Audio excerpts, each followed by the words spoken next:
Buen día, esta es la sustentación del trabajo central del diplomado en Big Data y Business Analytics. Este trabajo fue realizado por Johan Ruiz Torres y quien les habla Álvaro Gómez González. Enfocamos nuestro trabajo en el impacto del COVID-19 en el Banco de Vivienda, ya que en diferentes medios de comunicación se muestra que muchos sectores de la economía se han visto afectados con el COVID-19, surge nuestra problemática y la necesidad de realizar un seguimiento y control sobre las cifras relacionadas con los instrumentos de captación y colocación en el Banco de Vivienda. Adicional a ello, como resultado de las nuevas políticas restrictivas implementadas tanto por el gobierno nacional, distrital y municipal a lo largo y ancho del territorio nacional, muchos de estos nuevos lineamientos han impactado de forma negativa a diferentes sectores de la economía, por lo que cobra importancia evaluar el estado del banco en relación con las variables mencionadas inicialmente.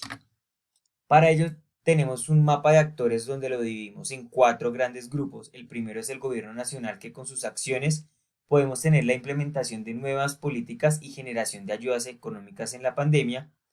El Banco de Vivienda, con la canalización de los recursos a través de los instrumentos de intermediación financiera como lo son la captación y la colocación. Las empresas, con la solicitud de los recursos a través de la banca tradicional y la solicitud de los alivios financieros. Y las personas, con los depósitos de subsidios en cuentas, ahorros en los productos de captación del banco. Ahí planteamos tres grandes preguntas con su respectiva respuesta frente a la situación problema planteada anteriormente. Y la primera es que si se evidencia algún tipo de impacto económico positivo o negativo para Banco de Vivienda. Según los resultados del estudio, se evidencia que crecimientos en las líneas de crédito asociadas al sector empresarial, es decir, a la cartera comercial, pero por el contrario, consumo y vivienda para la banca personal presenta leve disminución. En cuanto a los productos de captación, se evidencian comportamientos crecientes hasta el corte de abril, los cuales cambian de tendencia después de este mes. La segunda pregunta es en qué medida las actuales condiciones de pandemia han afectado los instrumentos de intermediación financiera para Banco de Vivienda. Basado en los estudios, en los datos de estudio se observa que el Banco de Vivienda conserva hasta el momento un comportamiento normal en sus instrumentos de intermediación financiera. La última pregunta, y no menos importante, es el resultado del análisis: si la intervención del gobierno ha contribuido de forma positiva o negativa en el sector financiero. Concluimos que la intervención del gobierno ha contribuido de una manera positiva en el sector financiero, puesto que, aunque no se refleja ningún crecimiento en las variables de intermediación financiera, estas evidencias un comportamiento estable, el cual podría ser justificado por las ayudas del gobierno, las cuales han sido canalizadas por la banca hacia la población vulnerable y el sector empresarial. Nuestras variables objeto de análisis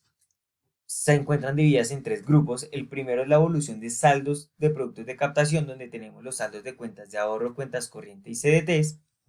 El segundo grupo es la evolución de los saldos del producto de colocación, donde tenemos los saldos de la cartera de consumo, cartera comercial y cartera de vivienda. Y por último, el último grupo es el total de la colocación y la captación, donde tenemos la evolución de las cifras totales de colocación del banco y la evolución de cifras totales de captación del banco. Todos estos variables mencionadas anteriormente se encuentran expresadas las cifras en miles de millones y tomamos un periodo de estudio entre enero del 2019 a junio del 2020. Las herramientas de analítica de datos que usamos fueron dos, donde decidimos usar Excel y R con tres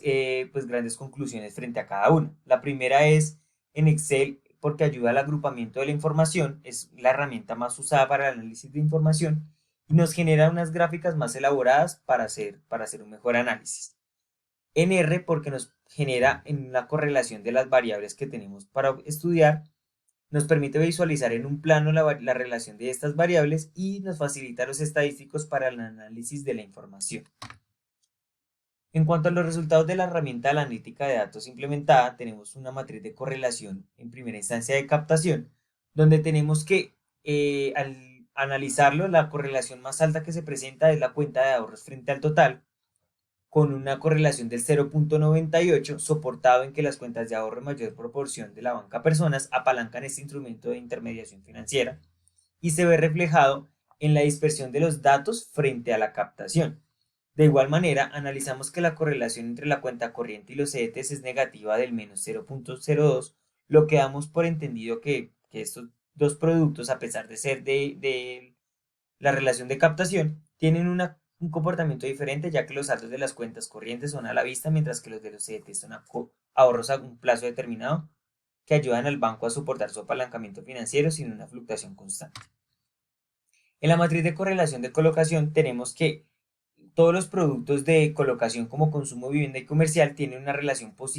correlación positiva frente al total, donde vivienda tiene la mayor correlación del 0.96 debido a que es una cartera de las más sanas y confiables en el mercado financiero, por ello tiene el comportamiento más estable. En la matriz de correlación de intermediación financiera tenemos el análisis entre la captación y la colocación total, con una correlación positiva alta del 0.98,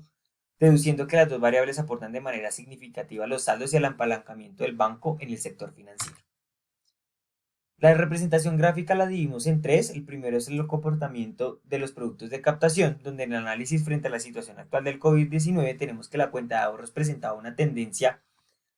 en crecimiento en sus saldos en todo el 2019, pero a partir de marzo de 2020 se evidencia que los saldos aumentaron significativamente a pesar de la pandemia, y esto puede explicarse pues, por aquellas ayudas financieras otorgadas por el gobierno nacional y los otros gobiernos, las cuales en su gran mayoría se dispersaron a través del sector financiero. También pues podemos concluir que las personas en épocas de pandemia fortalecen sus saldos de ahorro, ya que el gasto se contrae por el confinamiento y cierres de los establecimientos comerciales. Respecto a cuenta corriente y los CDT, se evidencia que su tendencia tuvo algunos crecimientos, pero pues, no fueron tan significativos como los de la cuenta de ahorros. En comportamiento de los productos de colocación, tenemos que una leve disminución en la tendencia. Este comportamiento se podría atribuir al paro presentado en sectores como la construcción, pero adicionalmente la incertidumbre ocasionada con la pandemia del COVID-19 hizo que el consumo presentara de igual forma una disminución. Por otra parte, se observa un aumento de la cartera comercial, la cual podría ser atribuible a las políticas y alivios financieros otorgados por el gobierno para el sector empresarial, los cuales fueron canalizados por el sector financiero, apalancando así el saldo total de la cartera del banco. Por último, el comportamiento de intermediación financiera que tenemos es que aquí tenemos la consolidación de la colocación y la captación, evidenciando que si bien la tendencia creciente que se observó hasta marzo del 2020 no continuó tan constante, hasta el momento presentamos un comportamiento estable, el cual genera confianza en el sector financiero y pues confirmamos así la solidez de nuestro sistema. Muchas gracias.